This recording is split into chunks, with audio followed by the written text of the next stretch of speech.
Hello everyone.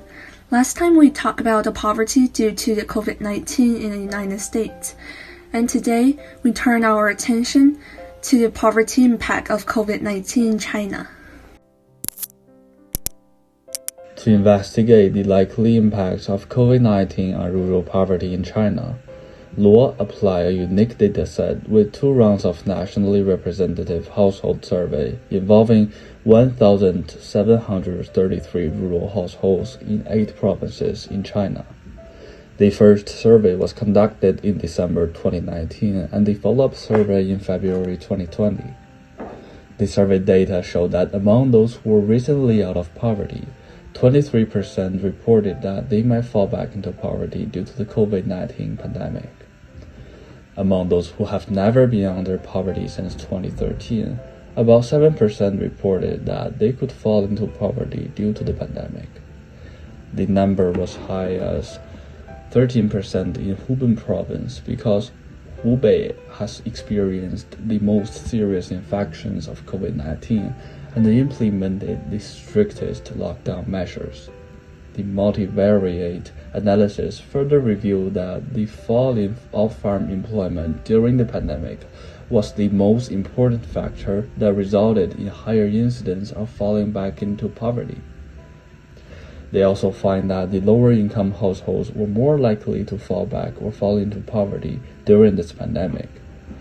Other important factors that could raise rural households' poverty risk are low education and old age. Given the challenges of the COVID-19 pandemic and the national goal to eliminate poverty in 2020, China has responded promptly and strongly to mitigate its impacts on rural poverty. The most effective policy tools, including those aiming to increase off-farm employment, provide income and financial supports, and promote capacity building for rural households, especially those are already under poverty and are most likely to fall back into poverty. The COVID-19 pandemic had an unequal impact on the employment and earnings of different laborers, consequently affecting households' per capita income and income inequality. The results confirmed the unequal impact of pandemic on the employment and earnings of different labor types. Laborers who are female, live in urban areas, and have relatively low education levels will suffer greater losses in employment and earnings. The pandemic would reduce household per capita income by 8.75% for rural residents and 6.13% for urban residents.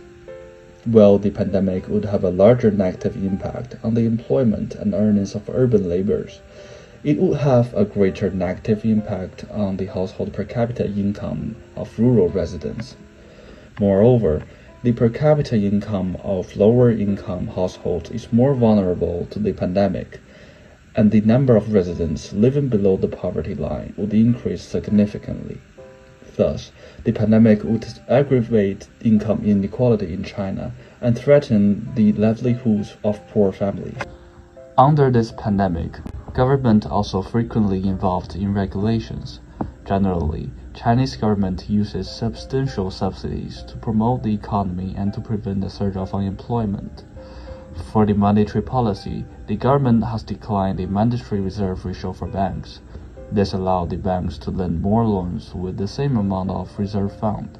Hence, a total amount of 550 billion RMB has been released into the market, which will effectively stimulate the economy. In addition, the interest rate for banks had been decreased for several times, so well as the repurchases of government bonds had been taken. For the fiscal policy, the government has cut the social insurance payment for companies, which would save them $1 trillion on paying what so-called 5 insurances and 1 fund, so the companies would hire more employees. These all helped to stimulate the stagnating economy. But there is one policy that suffered people the most has never been removed. It is called Zero COVID, which represents Chinese government's attitude toward the pandemic. The most typical action under this policy is the lockdown. Beginning from Wuhan, lockdowns had been widely used. During the lockdown, people would be trapped in their homes. The neighborhood committee would suggest them better not leave apartments. The security department would oversee the whole city, preventing people from going into the street. Under this situation, every economic activity is stagnated. Many convenience store owners who did not hold main reserves went to bankruptcy under this situation where few people purchase offline. Apart from the overall effect of the pandemic to society, immigrants are the people who suffer the most.